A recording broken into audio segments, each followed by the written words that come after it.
오늘 말씀은 데살로니가전서 5장 16, 17, 18절의 말씀입니다. 제목은 이와 같습니다. 다 함께 시작. 한 줄로 끝날 수 없는 감사라는 거예요. 제가 여러 차례 아마 말씀을 드렸을 겁니다. 데살로니가 교회가 참 부럽다, 너무 참 귀하다 말씀을 드렸을 거예요. 굉장히 많은 핍박과 고난이 있었음에도 불구하고 믿음의 꽃을 피우고 향기를 내게 했던 교회가 바로 이 데살로니가 교회입니다. 제가 생각을 해봤어요. 데살로니가 교회를 어떻게 설명해 드릴까? 우리가 사모하는 찬송이 있죠. 가시밭에 백합화, 예수 향기 날리니 할렐루야 아멘. 그것처럼 가시밭에 핀 백합화도 같은 그 교회가 바로 데살로니가 교회가 아니겠는가라고 생각을 합니다. 이렇습니다. 데살로니가서 2장 2절의 말씀인데요, 너희가 아는 바와 같이 우리가 먼저 빌립보에서 고난과 능력을 당하였으나 우리 하나님을 힘입어 많은 싸움 중에 하나님의 복음을 너희에게 전하였노라. 사실 이것은요, 데살로니가 교회를 개척했을 그 전후 사정을 사도 바울이 기술을 한 겁니다. 그러니까 사도행전 16장과 17장을 보시면 사도 바울의 2차 전도 여행이 나오거든요. 그 가운데 빌립보에 먼저 도착을 했습니다. 그리고 난 후에 거기 사실 쫓겨나고 데살로니가 교회로 가게 된 것입니다. 그런데 빌립보에서도 고난과 능력을 당하였다. 그리고 자리를 옮긴 데살로니가 교회에도 여기에도 뭐가 있었습니까? 많은 싸움 중에 내가 복음을 너희에게, 데살로니가 너희에게 전하였다라고 말씀하고 있어요. 사실은 빌립보에서는요, 먼저 믿지 않던, 우상 숭배하던 이 이방인들에게 미움을 받아서 능력과 고난을 받았던 겁니다. 그리고 여기 이 데살로니가 교회에서는 이미 믿고 있었던, 특별히 유대인들, 그 유대인들에게 그 시기와 질투로 말미암아 사도 바울 일행이 큰 어려움을 당하게 되었습니다. 또 결정적이게도 빌립보에 있었던, 즉 선교의 핵심적인 분들이 네 분이거든요. 바울과 실라와 디모데와 누가, 이 네 분이 있었는데 네 분 중에서 두 분은 빌립보 교회에 남게 됩니다. 세 가족들을 케어하게 되기 때문에. 그래서 이 데살로니가에는 이 바울과 실라만 오시게 되었습니다. 그러니까 좀 큰 환란이 있고 어려움이 있을 때 식구들이 모이고 가족들이 모이고 팀들이 다 모이면 그래도 좀 그 어려움들과 고난과 많은 싸움들을 내가 감당할 수 있겠는데, 버틸 수 있겠는데, 팀도 나눠졌어요. 남은 사람도 고난과 능력이 있습니다. 떠난 사람도 많은 싸움 가운데 휩쓸리게 되었다라는 것이죠. 사도행전 17장에 나오는 데살로니가 교회의 설립 과정을 보면은요, 환난과 핍박 그 자체였습니다. 시작은 굉장히 좋았어요. 3번의 안식일이라고 하는 굉장히 짧은 시간 동안 회당에서 복음을 전하게 되는데요, 처음에는 호응이 있었습니다. 경건한 헬라인의 큰 무리와 적지 않은 귀부인들, 그분들이 바울의 이 복음에 귀를 열기 시작했습니다. 또 집을 오픈하기 시작했습니다. 근데 이와 더불어서 유대인들의 큰 시기가 있었어요. 그래서 그들이 고용한 불량배들이 가정교회까지 와서 막 소동을 피우고 난리가 났었습니다. 겨우겨우 옥에 갇혀서 겨우겨우 보석금을 치르고 나서야 바울 일행은 이 3번 안식일 만에 데살로니가 성을 빠져나와서 다른 곳으로 도망할 수밖에 없는 상황이 바로 데살로니가 교회의 개척 과정이었어요. 여러분, 오늘은 우리가 찬송도 하고 우리 찬양대와 또 유년부와 그리고 꽃꽂이와 또 성찬과 여러 가지로 우리는 참 특별한 주일을 맞고 있습니다. 추수감사 주일이지요. 보통 추수감사 주일의 레슨은 뭡니까? 우리가 무엇을 본받아야 합니까? 남겨야 합니까? 더 감사, 감사를 덮는 감사, 감사 위에 감사. 이것이 추수감사 주일에 아마 우리가 기대하고 하나님이 기대하시는 메시지일 것입니다. 그런데 오늘 본문을 보세요. 이 본문의 대상인 데살로니가 교회를 보시길 바랍니다. 하나님께 영감을 받아서 편지를 썼던 사도 바울의 상황을 보시기를 바랍니다. 어쩌면 그들의 현실은 감사와 너무나 거리가 멀다라고 할 수가 있어요. 현실에서는 그 귀한 하나님의 사명과 선교 사역을 하고 있는데, 영광스러운 사역을 최선을 다해서 하고 있는데, 현실의 모습은 너무나 비참하기까지 한 모습 아니겠습니까? 그러나 여러분, 다시 우리는 확인해야 합니다. 우리가 가진 것이, 우리가 가진 경험이 물질이, 소유가, 느끼는 감정이, 아니면 우리가 처한 현실이 바로 저와 여러분의 감사의 원인이 아니다라는 사실이거든요. 조건으로 감사하는 감사가 아니라 믿음으로 고백되는 감사가 바로 저와 여러분이 해야 하는 감사이고, 하나님이 우리에게 원하시는 감사다라는 사실입니다. 그렇습니다, 여러분. 성도는요, 예수 믿는 사람의 감사는요, 그 내용이 다릅니다. 동기가 다릅니다.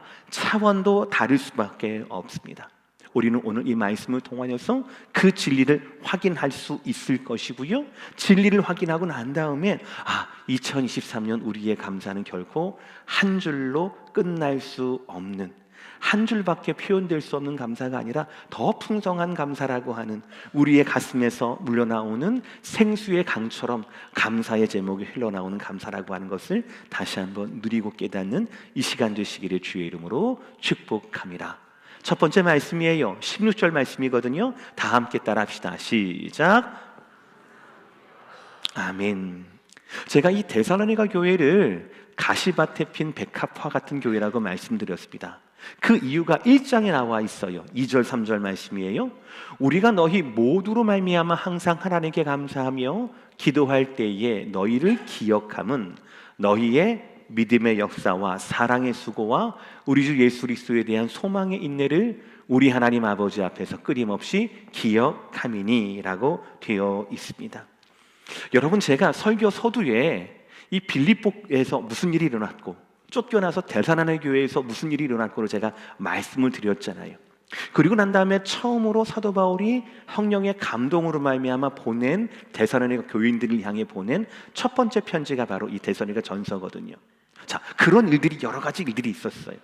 그러면 사도 바울 입장에서는 처음으로 쓰는 그 인사에 뭐라고 얘기하겠습니까? 만약에 저라면 이렇게 얘기할 것 같아요. 야, 내가 어찌저찌 해서 내 본 뜻은 아닌데 회당에서 내가 너희를 3번밖에 설교를 못했는데 그게 너무너무 아쉬워. 그리고 말도 없이 떠나서 미안해 라고 얘기할 것 같아요. 오해할 수도 있잖아요. 특별히 아까 전에 그 불량배들이 와서 막 이렇게 난리를 쳤던 곳이 있죠. 거기 바로 뭐냐면 야손이라는 분의 집이었어요. 이 야손이라는 분이 이 복음을 전해 듣고 마음이 열린 겁니다. 그리고 자기의 가정을 열어주었어요. 야, 회당 말고 이제 우리 집에서 다 성도 모여서 함께 예배하고 기도하고 하나님 말씀을 좀 들려줬으면 좋겠어라고 그 집에서 가정교회가 시작된 겁니다. 근데 그 집이 불량배대로 말미암아 막 난리가 난 겁니다. 그리고 나중에 보석금을 지불하고 이 바울 일행이 나오게 되는데 그 보석금도 야손이라는 분이 다 지불을 했어요. 그러니까 사도 바울이 데살로니가 교회라고 생각하면 저 같으면 야손이라는 분에게 미안한 마음이 컸을 것 같아요. 그래서 맨 처음에 야손, 특히 당신에게 내가 너무너무 감사합니다. 집을 열어주셨는데 그 난리를 피워서 너무너무 죄송해요. 보석금까지 내주어서 너무너무 감사합니다 라는 중에 인간적인 인사와 안부를 먼저 했을 거예요. 미안한 마음이 있었을 겁니다. 좀 서운하고 안타까운 마음이 먼저였을 것 같아요. 그런데 데살로니가 전서 1장 2절 그 전절의 말씀 보시기 바랍니다. 뭐라고 얘기합니까? 우리가 너희 데살로니가 교인 모두로 말미암아 항상 하나님께 뭐 한다고요?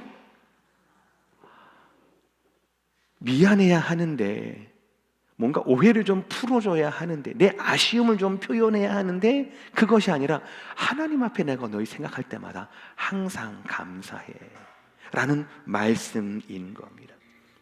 그러니까 여러분들, 오늘 한 줄로 끝날 수 없는 감사, 상황을 뛰어넘는 감사, 이것은 그냥 성경의 텍스트로만 있는 감사가 아닌 거예요. 말씀으로는 있는 감사가 아니라 사실은 사도 바울의 삶과 그리고 이 편지를 받았던 데살로니가 교인들의 상황 속에서도 흐르고 넘쳤던 감사가 바로 한 줄로 끝날 수 없는 감사였다라는 사실이에요.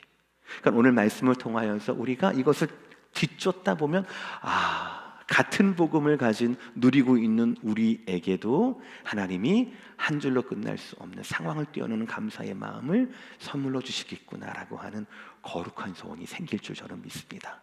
우리 다시 한번 16절의 말씀을 읽어볼까요? 시작. 항상 기뻐하라. 제가 어디에 하이라이트를 했습니까, 여러분들? 항상이에요. 항상. 그러면 항상이 더 중요하다는 얘기예요? 오늘 설교에서 기뻐하라가 더 중요하다는 얘기입니까? 잘하셨어요. 딩동댕. 잘하셨어요. 항상이 중요해요. 우리는 항상 기뻐해야 합니다. 근데 사실 이거는 하나님 말씀뿐만 아니라 우리가 원하는 것이기도 해요. 우리도 할 수만 있다라면 언제나 기쁜 삶을 원하지 않겠습니까? 행복을 추구하는 것은 모든 사람들에게 당연한 본능이거든요. 언제나 행복하기를 바랍니다. 이런 말이 있어요. 하루가 행복해지려면 어떻게 해라? 헤어샵을 가라. 이 말을 하면 하루가 행복하다라고 얘기합니다. 여러분 동의한 분들도 있고 아닌 분들도 계십니다. 일주일이 행복하려면 어떻게 되느냐? 차를 사라라고 해요. 차를 사래요. 차를. 자동차 사면 일주일은 행복하다라고 합니다. 그럼 한 달을 행복하려면 어떻게 되느냐? 어떻게 하셨어요? 집을 사면 된다라고 합니다. 평생 1년 내내 행복하려면 12번 사면 되는 거예요. 집을 1년에. 그러면 이제 1년 내내 행복할 수가 있는 거예요. 자, 그럼 1년을 행복하려면 어떡하느냐 하고 대답하지 마세요. 제가 집사람하고 연애할 때 이런 얘기를 쭉 하면서 나는 너하고 결혼하면 평생 행복할 것 같아 라고 하면서 결혼을 제가 프로포즈했던 기억이 나요. 근데 여러분 이 말이 뭡니까? 우리는 항상 기뻐하고 항상 행복하고 항상 만족하고 싶지만 실상이 가능하다라는 거예요? 가능하지 않다라는 거예요? 매일매일 미용실 갈 수도 없어요. 그렇죠? 그리고 가서도 그 매일 돈을 페이할 때 내가 만족할지 안 만족할지 나도 몰라요. 어떻게 나올지 모르거든요. 밤하가. 그렇지 않습니까? 우리의 차가 또 우리의 집이 얼마나 좋든지 간에 거기에 대한 만족은 한계가 있을 수밖에 없다라는 거예요. 그런데도 불구하고 뭐라고 말씀하십니까? 항상 기뻐하라라는 말씀이에요. 유한한 우리는 만족을 모르는 우리에게 항상은 우리의 단어가 아니다라는 것을 인정하셔야 합니다. 아무리 애써도, 아무리 헤어살롱을 돌아다닌다 하더라도, 아무리 딜리어샵을 찾아간다 하더라도 우리는 항상 기뻐할 수가 없다라는 거예요. 왜요? 항상은 절대적인 단어이거든요. 항상은 초월적인 단어이기 때문에 그렇습니다. 이 단어는 우리의 단어가 아니에요. 이 단어는 하나님의 단어입니다. 하나님과의 관계 안에서만 우리는 항상 기뻐하라를 실현할 수가 있다라는 사실이죠. 여러분, 지난주 시편 19편의 설교를 한번 기억해 보시기 바랍니다. 다윗의 설교였거든요. 다윗이 처음에 무엇을 노래했습니까? 항상 해를 뜨게 하시고 해를 감추시는 하나님, 자연 가운데 계신 창조의 하나님을 노래했어요. 그리고 다음에는 무엇을 노래했습니까? 말씀의 하나님, 그 위대하심을 예배하고 찬양했습니다. 예배했습니다. 순종했습니다. 그런데 거기서 끝났습니까? 아니요. 창조의 하나님을, 구원의 하나님을 노래하고 난 후에, 순종하고 난 후에 그는 그 말씀을 자기에게 적용시킵니다. 왕이었지만, 그래서 구할 것이 굉장히 많았음에도 불구하고 다윗은 한 가지만 구합니다. 그것이 무엇이었습니까? 죄에 대한 해결이었어요. 그 죄가 감춘 것이든 드러난 것이든 의도된 것이든 의도하진 않든 그 죄가 크든 적든 간에 주님, 그 죄를 내게서 멀리 떨어뜨리게 하여 주시옵소서. 한 가지만 구했다고요. 죄의 해결을 구하고 난 후에 다윗은 그래서 시편 19편 이렇게 마지막을 노래할 수가 있었어요. 평안함 가운데. 다 함께 노래할까요? 우리도 시작. 나의 반석이시요 나의 구속자이신 여호와요, 내 입의 말과 마음의 묵상이 주님 앞에 연락되기를 원하나이다. 기억하십니까? 연락된다라는 이 단어가 무슨 뜻이라고요? 그냥 받아들인다입니까? 아니면 기쁨으로 받아들인다입니까? 기쁨으로 받아들인다라는 거예요. 창조의 하나님을, 말씀의 하나님을 노래하고 내 죄를 멀리하게 해주십시오라고 하고 난 다음에 그런 삶은 어떤 삶이에요? 그 입술과 마음의 생각이 하나님의 기쁨이 되는 삶이라는 것이죠. 이것이 항상 기쁨이에요. 우리가 하나님의 기쁨이 될 수 있다라면 그 기쁨이 되는 삶은 항상 기뻐할 수 있는 삶이 될 수 있다라는 것이지요. 기준을 바꿔야 합니다. 나의 기쁨, 나의 만족이 아니라 하나님의 기쁨이 되는 것으로 바꿀 수 있다라면 항상 기뻐하라. 어떻게 해요? 아니, 항상 기뻐하라. 그렇군요 라고 우리는 전환할 수가 있다라는 것이에요. 사랑하는 성도 여러분, 항상 기뻐하는 삶은 하나님의 관계에서 찾을 수 있는 삶입니다. 그 삶은 죄에서 떠난 삶이고, 그 삶은 우리의 말과 우리의 생각이 모두 하나님의 기쁨이 되는 삶이 항상 기뻐하라 라는 이 말씀이 적용되는 삶이라고 하는 것 꼭 기억하시길 바랍니다. 두 번째는 이것입니다. 17절의 말씀이에요. 시작. 쉬지 말고 기도하라 라는 거예요. 마음에 부담이 되셔서 그런지 두 번째 말씀은 크게 안 하시네요. 다시 한번 두 번째 말씀 시작. 쉬지 말고 기도하라. 근데 보세요 여러분들, 16절에 항상 기뻐하라라는 항상이란 뜻과 17절에 쉬지 말고 기도하라, 더 나아가서 18절에 범사에 감사하라, 항상 쉬지 말고 범사에라고 하는 이 단어는 비슷합니까? 비슷하지 않습니까? 그렇죠? 비슷해요. 근데 똑같을까요? 안 똑같을까요? 당연히 안 똑같지요. 그래서 제가 쉬지 말고에 제가 하이라이트를 한 거잖아요. 이 쉬지 말고라고 하는 단어가 사실 쉬지 말고 기도라의 이 핵심 중에 하나예요. 이 쉬지 말고라는 이 단어는요, 신약에 4번밖에 나오지 않습니다. 근데 4번 중에서 3번은 데살로니가 전서에 있어요. 처음으로 등장하는 것은 로마서 1장 9절이에요. 항상 내 기도에 쉬지 않고 너희를 말하며. 데살로니가 전서 1장 3절, 우리 하나님 아버지 앞에서 끊임없이 기억함이니 2장 13절, 이러므로 우리가 하나님께 끊임없이 감사함은 5장 17절. 다 함께 시작. 쉬지 말고 기도하라. 그러니까 쉬지 않고 끊임없이 쉬지 말고예요. 그러니까 이거는 16절에 그냥 항상과는 또 다른 차원인 거예요. 잘 들으세요. 쉬지 말고라고 하는 뜻은 바로 뭐냐면 이겁니다. 밑바닥까지 이르도록 멈추지 않는 이라는 거예요. 마음의 바닥을 시면이라고 하잖아요. 그렇죠? 절망의 끝을 시면이라고 하잖아요. 그 밑바닥까지 이를 정도까지, 그때까지 멈추지 않는 이것이 바로 쉬지 말고입니다. 즉 우리가 그냥 할 수 있는 대로 최선을 다해서 시간을 낼 수 있는 대로 기도하는 그 항상이 아니다라는 거예요. 우리가 견딜 수 없을 때까지, 버틸 수 없을 때까지, 그 마음의 밑바닥, 그 상황에 이를 때까지도 우리는 어떻게 기도한다고요? 쉬지 말고 기도한다고. 할 수 있을 때 항상 기도하는 게 아니라 쉬지 말고 기도해야 한다는 거죠. 이거는 분명히 열심히 기도하라라는 의미와는 다른 겁니다. 시간을 내서 최선을 다해서 기도로 훈련하라는 것도 다른 거예요. 도무지 기뻐할 수 없고 도무지 용서할 수 없고 낙심하고 낙담할 수밖에 없는 그런 상황 가운데에서도, 저 바닥 깊은 데 내려앉은 상황 가운데에서도 성도의 기도는 멈추면 안 된다. 그게 쉬지 말고 기도하라라는 것입니다. 이 또한 우리의 상황과 수준에서는 불가능한 태도입니다.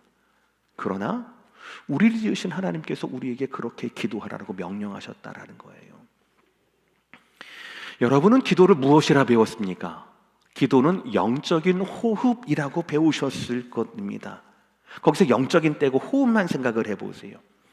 만약에 저와 여러분의 신경이 호흡에 대해서 우리가 명령을 해야 들숨과 날숨이 이루어지게 된다라면, 마치 명령에 있어야 컵을 잡는 것처럼 손이, 우리의 신경계통이 만약에 호흡에 대해서 그렇게 한다라면 우리는 일주일도 못 살 거예요.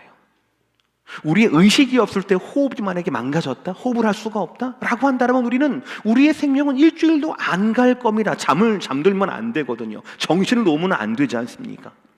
그런데 우리를 만드신 그 하나님께서 우리 생명 유지에 가장 중요한 호흡 체계를 의식이 없을 때에도 작용하도록, 신경 쓰지 않을 때에도 호흡하도록, 코가 막히면 입을 벌려서라도 호흡하도록 그렇게 만들어 놓으셨다라는 거예요. 그 하나님이 우리에게 영적 호흡인 기도에 대해서 뭐라고 요구하고 명령하고 있습니까? 쉬지 말고, 바닥에 떨어질 때까지 쉬지 말고 멈추지 말고 기도하라라고 말씀하고 있다라는 사실이죠.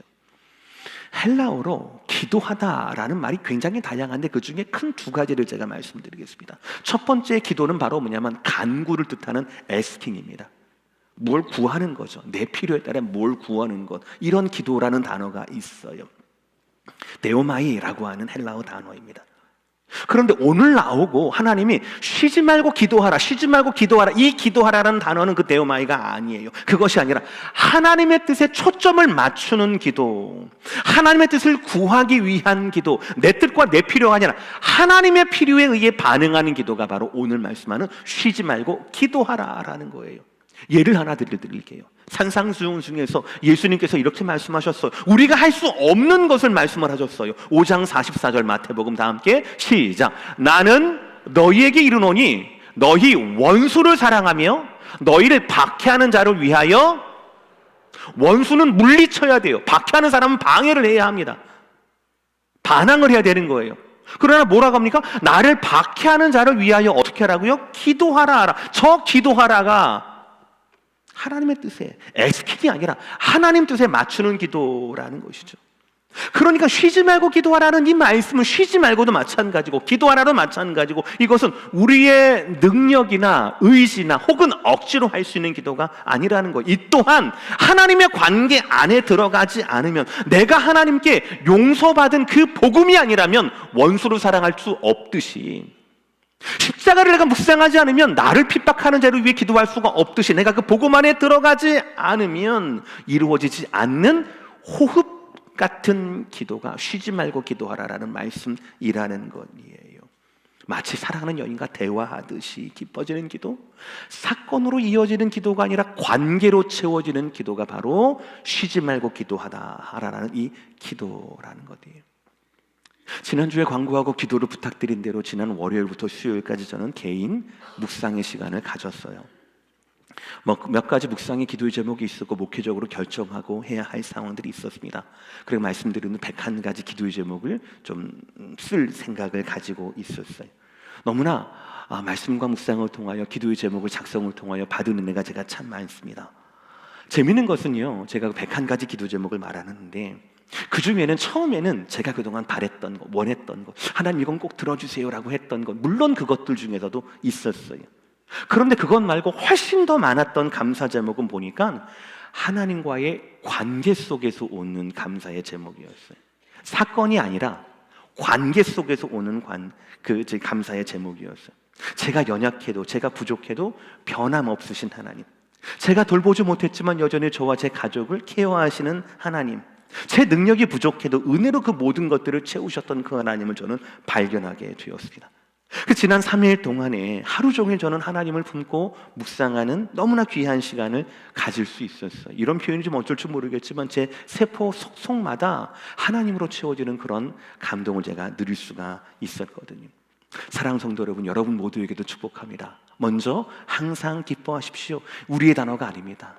다윗처럼 우리의 입술의 말과 마음의 묵상이, 마음의 생각이 먼저 하나님의 기쁨이 되도록, 그래서 그 기쁨이 나에게 항상 넘쳐 흐르도록, 그래서 항상 기뻐할 수 있는 저와 여러분의 삶이 되기를 주의 이름으로 축복합니다. 또한 쉬지 말고 기도하십시오. 의지로 하는 게 아닙니다. 운동하듯이 호흡하는 게 아닙니다. 일상으로 하는 겁니다. 관계 안에서 호흡하는 겁니다. 호흡처럼 기도하는 겁니다. 관계로 나아가십시오. 그러면 되는 겁니다. 오늘 말씀의 결론입니다. 다 함께 시작. 기쁨, 기도, 감사함으로 하나님의 뜻을 이루십시오. 5장 18절 시작. 범사에 감사하라. 이것이 그리스도 예수 안에서 너희를 향하신 하나님의 뜻이니라. 아멘. 이 세 가지 명령은요, 항상 기뻐하라, 쉬지 말고 기도하라, 범사에 감사하라, 이것은 그냥 윤리적인 선택이 아닙니다. 더 예수 잘 믿는 사람이 할 수 있는 경건의 모델도 아니에요. 이것은 명령입니다. 예수 안에 있는 자에 대한 하나님의 뜻이고 하나님의 명령이라는 것이에요. 그리고 사실은 우리가 원하는 삶이기도 하죠.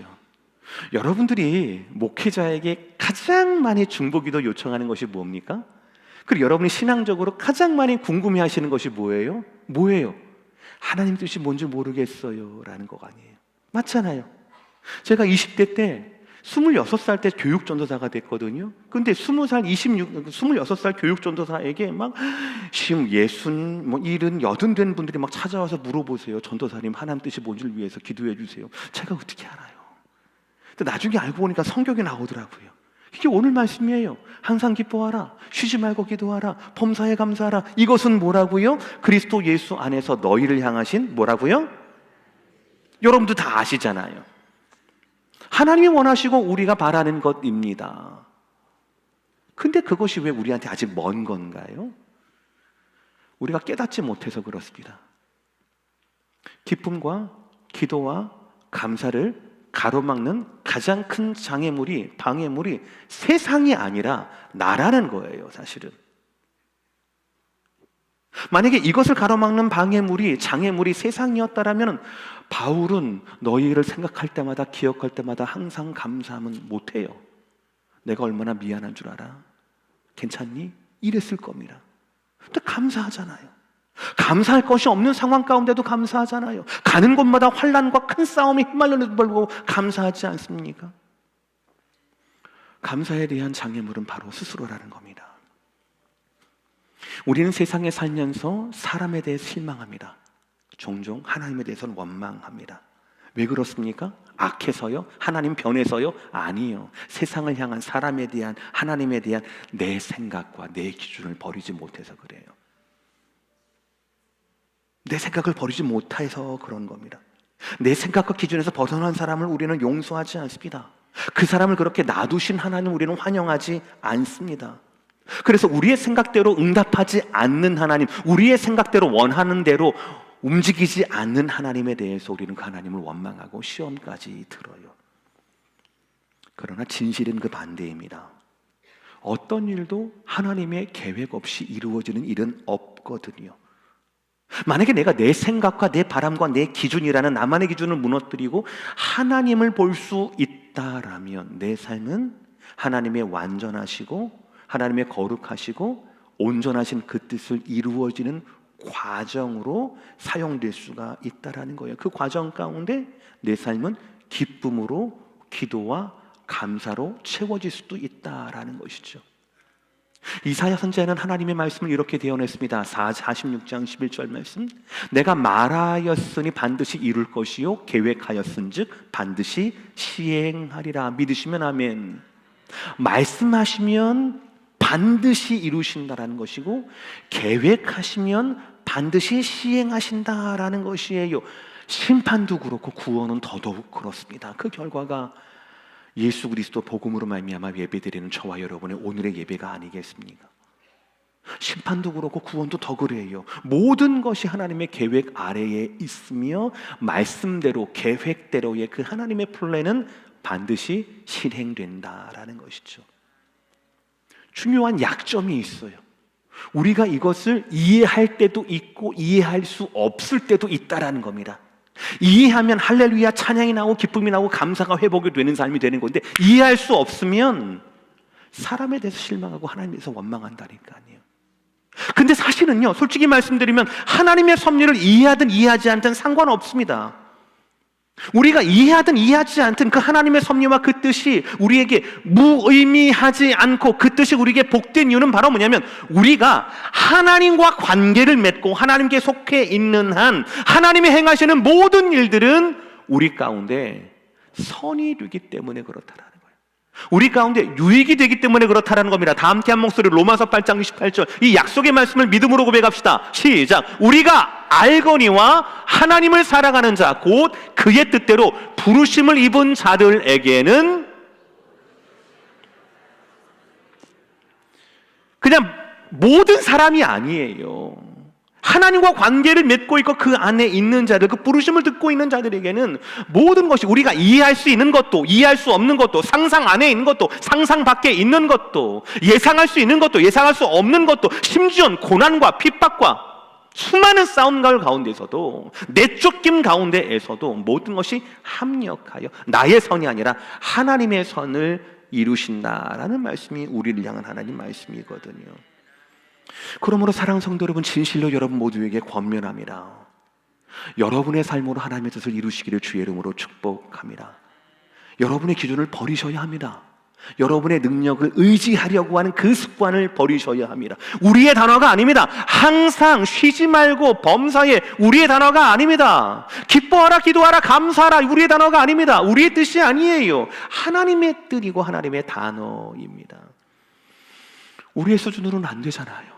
우리는 기뻐하기도 힘들어요. 그런데 쉬지 말고 기도하라고 합니다. 쉬지 않고 기도하기도 힘든데 어려운데 검사에 감사까지 하라고 합니다. 불가능할 것 같아요. 그러나 그렇지 않다니까요. 말씀뿐 아니라 사도 바울의 삶이, 고백이, 그리고 데살로니가 교인들의 그 믿음의 열매가 이것을 증거하지 않습니까? 그러면 어떻게 해야 우리가 이 모든 것을 할 수 있는가? 너무나 간단합니다. 그 유일한 방법은 이것입니다. 바로 무엇이냐면 감사함으로 기도하면 되는 거예요. 따라합시다. 감사함으로 기도합시다. 조금 더 크게 할까요? 감사함으로 기도합시다. 빌립보서 4장 6절 시작. 아무것도 염려하지 말고 다만 모든 일에 기도와 간구로 너희 구할 것을, 그리하면 모든 지각에 뛰어나신 하나님의 평강이 그리스도 예수 안에 너희의 마음과 생각을 어떻게 하신다고요?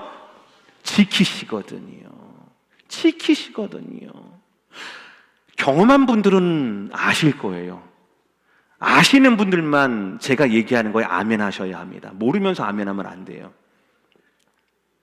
제가 아까 기도가 두 가지가 있다고 했잖아요. 우리가 구하는 기도가 있고 하나님께서 찾는 기도가 있다고 얘기했죠. 감사하는 기도는 우리가 구하는 기도가 아닙니다. 하나님께서 찾는 기도이지요. 그렇죠? 가지지 않아도 그래서 감사할 수 있는 겁니다. 근데 신기하게요, 감사함으로 기도하면 그 끝이 바로 무엇으로 끝나게 되냐면 기쁨으로 끝나게 되거든요. 경험했으면 아멘. 3분의 1. 진짜 그렇거든요, 여러분들.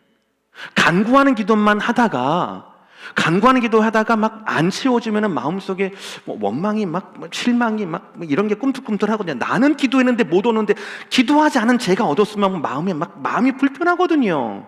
그런데 감사의 기도로 채워진다면, 여러분의 기도의 자리가, 기도의 시간이 감사의 기도로 채워진다면 그 감사는요, 얻지 못해도, 매를 맞았어도, 환난 가운데 있어도, 궁핍 가운데 있어서도, 가난해도, 여전히 가난해도 나는, 내 삶은, 내 영은 기쁨으로 채워줄 수가 있다라니까요.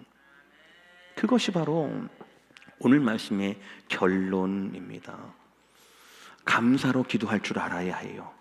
그렇게 감사로 기도하면 우리가 기쁠 수 있습니다. 누구도 회방할 수 없고 누구도 빼앗아갈 수 없는 기쁨이지요.